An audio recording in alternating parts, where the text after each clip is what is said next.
Therefore, we have filed a complaint, the FIR, and shortly, maybe in another 2 to 3 weeks, we'll file the charge sheet.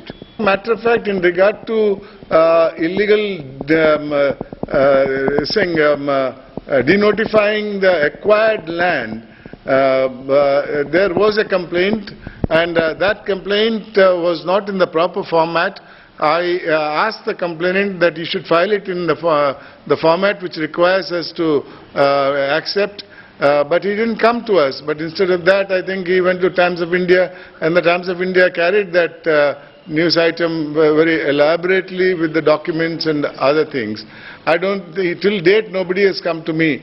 If it comes in the regular format, I can investigate into that illegality in denotification also. Mangaluru ಸಾರಿಗೆ ಇಲಾಖೆಯಲ್ಲಿ ನಿರಂತರವಾಗಿ ಲಂಚ ವ್ಯವಹಾರ ನಡೆಯುತ್ತಿದೆ ಎಂಬ ಮಾಹಿತಿಯನ್ನು ಆಧರಿಸಿ ಸೋಮವಾರ ಕಾರವಾರ, ಉಡುಪಿ ಮತ್ತು ಮಂಗಳೂರು ಲೋಕಾಯುಕ್ತ ಪೊಲೀಸರು ಜಂಟಿಯಾಗಿ ದಾಳಿ ನಡೆಸಿದ್ದು 3 ಕಚೇರಿ ಸಿಬ್ಬಂದಿ ಮತ್ತು 4 ಏಜೆಂಟರು ಸೇರಿದಂತೆ 7 ಮಂದಿಯನ್ನು ಬಂಧಿಸಿದ್ದಾರೆ. ಮಂಗಳೂರಿನ ಪ್ರಾದೇಶಿಕ ಸಾರಿಗೆ ಪ್ರಾಧಿಕಾರ ಕಚೇರಿಗೆ ಸೋಮವಾರ ದಾಳಿ ನಡೆಸಿದ ಲೋಕಾಯುಕ್ತ ಪೊಲೀಸರು ದಾಖಲೆ ಪತ್ರಗಳಿಲ್ಲದೆ ಅಕ್ರಮವಾಗಿ ಹಣ ಹೊಂದಿದ್ದ ಆರೋಪದಲ್ಲಿ ಕಚೇರಿಯ 3 ಸಿಬ್ಬಂದಿ ಸಹಿತ 7 ಮಂದಿಯನ್ನ ಬಂಧಿಸಿ 67,000 ರೂಪಾಯಿ ವಶಪಡಿಸಿಕೊಂಡಿದ್ದಾರೆ. ದ್ವಿತೀಯ ದರ್ಜೆ ಸಹಾಯಕರಾದ ಪ್ರಭಾಕರ, ಯೋಗೀಶ್, ಗುಮಾಸ್ತ ಉಮೇಶ್ ಕುಮಾರ್ ಹಾಗೂ ಲಂಚ ಸ್ವೀಕರಿಸಲು ನೆರವಾಗುತ್ತಿದ್ದ ಏಜೆಂಟ್ಗಳಾದ ಎಂ ಕೇಶವ ಪೈ, ಟಿ ರಘುನಾಥ್, ಸಂತೋಷ್ ಕುಮಾರ್ ಹಾಗೂ ನಾಗರಾಜ್ ಎಂಬವರನ್ನ ಬಂಧಿಸಲಾಗಿದೆ ಎಂದು ಲೋಕಾಯುಕ್ತ ಎಸ್ಪಿ ಜಗಮಯ್ಯನ್ ತಿಳಿಸಿದ್ದಾರೆ. ರಸ್ತೆ ಸಾರಿಗೆ ಪ್ರಾಧಿಕಾರದ ಕಚೇರಿಯಲ್ಲಿ ಪ್ರತಿ ಕೆಲಸ ಕಾರ್ಯಕ್ಕೂ ಲಂಚ ಪಡೆಯುತ್ತಿರುವ ಬಗ್ಗೆ ಸಾರ್ವಜನಿಕರಿಂದ ದೂರು ಬಂದಿತ್ತು. ಮೇಲಾಧಿಕಾರಿಗಳ ನಿರ್ದೇಶನದ ಮೇರೆಗೆ ದಾಳಿ ಸಂಘಟಿಸಲಾಗಿದೆ. ಸಂಜೆ 5:30 ವೇಳೆಗೆ ಕಚೇರಿಗೆ ದಾಳಿ ನಡೆಸಿದಾಗ 3 ಸಿಬ್ಬಂದಿ ಅಕ್ರಮವಾಗಿ ಹಣ ಹೊಂದಿದ್ದು ಪತ್ತೆಯಾಯಿತು. ಸಿಬ್ಬಂದಿಯಲ್ಲದ ಇತರೆ 5 ಕಚೇರಿಯಲ್ಲಿದ್ದು ಅವರ ಬಳಿಯೂ ಹಣ ಪತ್ತೆಯಾಗಿದೆ.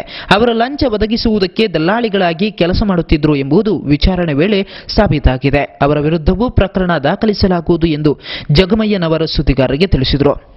ಇದು ಆರ್ಟಿಒ ಆಫೀಸ್ನಲ್ಲಿ ಸುಮಾರು ದಿವಸದಿಂದ ಇನ್ನು ಈ ಲೈಸೆನ್ಸು, ರಿಜಿಸ್ಟ್ರೇಷನ್, ಟ್ಯಾಕ್ಸೇಷನ್ ಎಲ್ಲ ಕೊಡಲಿಕ್ಕೆ ಸಾರ್ವಜನಿಕರಿಂದ ದುಡ್ಡು ತಗೊಳ್ತಾರೆ ಅಂತ ನಮಗೊಂದು ಮಾಹಿತಿ ಇತ್ತು. ಆ ಪ್ರಕಾರ ಅದು ಮಾಹಿತಿ ಅಂದರೆ ಹೇಗಿದ್ರು ಏಜೆಂಟ್ ಮುಖಾಂತರ ಅವ್ರು ದುಡ್ಡೆಲ್ಲ ಹಂಚ್ಕೊತಿದ್ರು ಅಂತ ಮಾಹಿತಿ ಇತ್ತು. ಆ ಪ್ರಕಾರ ಇವತ್ತು ಬಂದು ನಾವು ಕಾರವಾರ, ಉಡುಪಿ ಎಲ್ಲ ಆಫೀಸ್ ಎಲ್ಲ ಬಂದು ಎಲ್ಲ ಸೆಕ್ಷನ್ ಸರ್ಚ್ ಮಾಡಿದ್ವಿ. ಮತ್ತು ಅವರು ಕ್ಯಾಶ್ ಡಿಕ್ಲೇರ್, ರಿಜಿಸ್ಟರು, ಅಟೆಂಡೆನ್ಸ್ ಎಲ್ಲ ಚೆಕ್ ಮಾಡಿದ್ವಿ. ಅವ್ರಿಗೆ ನೋ ಡೇಟ್ ಡಿಕ್ಲೇರ್, ಯಾರು ಅಮೌಂಟ್ ನನ್ನ ಕಡೆ ಇಷ್ಟಿತ್ತು ಅಂತ ಯಾರು ಡಿಕ್ಲೇರ್ ಮಾಡಿ ಆಯ್ತು. ಆಮೇಲೆ ಇನ್ನು ರೆಕಾರ್ಡ್ಸ್ ಎಲ್ಲ ಈ ಏಜೆಂಟ್ ಕಡೆಯಿಂದ ನನ್ನ ಹತ್ರ ಏಜೆಂಟ್ಸ್ ಅವರೆಲ್ಲೋ ಇನ್ವಾಯ್ಸಲ್ಲಿ ಮಳೆಗಿಲ್ಲ, ಅವರೆಲ್ಲ ಕಲೆಕ್ಷನ್ ಮಾಡಿದ್ರೆ ಯಾವುದಕ್ಕಂತೂ ಅವ್ರು ಏನೋ ಎಕ್ಸ್ಪೆನ್ಷನ್ ಹೇಳ್ತೀನಿ. ಎಲ್ಲ ಟೋಟಲ್ ಸರ್ಚ್ ಮಾಡಿದ್ರೆ ಇಷ್ಟು 7 ಜನ. ದಾಳಿ ವೇಳೆ ಪ್ರಾದೇಶಿಕ ಸಾರಿಗೆ ಅಧಿಕಾರಿ ಸ್ಥಳದಲ್ಲಿ ಇರಲಿಲ್ಲ. ಆದರೆ ಅವರ ಕೊಠಡಿ ಒಳಗೆ 18,330 ರೂಪಾಯಿ ಪತ್ತೆಯಾಗಿದೆ. ಈ ಬಗ್ಗೆ ಪ್ರಕರಣ ದಾಖಲಿಸಿಕೊಳ್ಳಲಾಗಿದೆ. ಲೋಕಾಯುಕ್ತ ಡಿವೈಎಸ್ಪಿ ಪ್ರಭುದೇವ್ ಉಮಾನೆ, ಉಡುಪಿಯ ಇನ್ಸ್ಪೆಕ್ಟರ್ ದಿನೇಶ್ ಕುಮಾರ್, ಕಾರವಾರ ಇನ್ಸ್ಪೆಕ್ಟರ್ ರವಿಕುಮಾರ್, ಮಂಗಳೂರಿನ ಇನ್ಸ್ಪೆಕ್ಟರ್ ಉದಯ್ ಕುಮಾರ್ ಹಾಗೂ ಕಾರವಾರ, ಉಡುಪಿ ಹಾಗೂ ಮಂಗಳೂರು ಲೋಕಾಯುಕ್ತ ಕಚೇರಿಯ 25 ಸಿಬ್ಬಂದಿ ದಾಳಿಯಲ್ಲಿ ಭಾಗವಹಿಸಿದರು. ಖಾಸಗಿ ಬಸ್ನಲ್ಲಿ ಆಗಮಿಸಿದ್ದ ಲೋಕಾಯುಕ್ತ ಪೊಲೀಸರ ತಂಡ ಸಂಜೆ 5:30 ಸುಮಾರಿಗೆ ಕಚೇರಿಯ ಎಲ್ಲ ಬಾಗಿಲುಗಳನ್ನು ಮುಚ್ಚಿ ಕಚೇರಿ ಒಳಗಿದ್ದವರನ್ನ ಹೊರಗೆ ಹೋಗುವುದಕ್ಕೆ ಅವಕಾಶ ಕಲ್ಪಿಸದೆ ತಪಾಸಣೆ ನಡೆಸಿತು. ಈ ಮಧ್ಯೆ ಆರ್ಟಿಎ ಕಚೇರಿ ಲಂಚದ ಕೂಪವಾಗಿ ಬಿಟ್ಟಿದೆ. ಇಲ್ಲಿ ಲಂಚ ನೀಡದೆ ಯಾವುದೇ ಕೆಲಸ ಕಾರ್ಯಗಳು ನಡೆಯುತ್ತಿರಲಿಲ್ಲ. ಇದರಿಂದ ಬೇಸತ್ತು ಲೋಕಾಯುಕ್ತರ ಮೊರೆ ಹೋಗುವುದು ಅನಿವಾರ್ಯವಾಯಿತು ಎಂದು ದೂರು ನೀಡಿದ ವಿಮಾ ಸಲಹೆಗಾರ ಅಶೋಕ್ ಸುದ್ದಿಗಾರರಿಗೆ ತಿಳಿಸಿದರು. ವಾಹನ ಚಾಲನಾ ತರಬೇತಿ ಶಾಲೆಯವರು ಕಚೇರಿ ಸಿಬ್ಬಂದಿಗೆ ಪ್ರತಿ ತಿಂಗಳು 70,000 ರೂಪಾಯಿ ಲಂಚ ನೀಡುತ್ತಿದ್ದಾರೆ. ಲಂಚ ನೀಡದಿದ್ದರೆ ವಾಹನ ಚಾಲನಾ ಪರವಾನಗಿ, LLR, ವಾಹನ ನೋಂದಾವಣಿಗೆ ಸಂಬಂಧಿಸಿದ ಕಡತಗಳಿಗೆ ಸಹಿ ಬೀಳುವುದಿಲ್ಲ. ಹೊಸ ವಾಹನ ನೋಂದಣಿಗೆ ನಿಗದಿತ ಮೊತ್ತಕ್ಕಿಂತ 4 ಪಟ್ಟು ಹಣ ಪಡೆಯಲಾಗುತ್ತಿತ್ತು. ಅದಕ್ಕೆ ಸ್ವೀಕೃತಿ ಪತ್ರವನ್ನು ನೀಡುತ್ತಿರಲಿಲ್ಲ.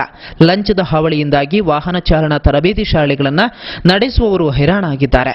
ಚಾಲನಾ ಪರವಾನಗಿ ಪಡೆಯಲು ನೇರವಾಗಿ ಕಚೇರಿಯನ್ನು ಸಂಪರ್ಕಿಸಿದರೆ ಸಲ್ಲದ ಸಬೂಬು ಹೇಳಿ ಹಿಂದಕ್ಕೆ ಕಳುಹಿಸಲಾಗುತ್ತಿದೆ ಎಂದು ಅವರು ಆರೋಪಿಸಿದರು.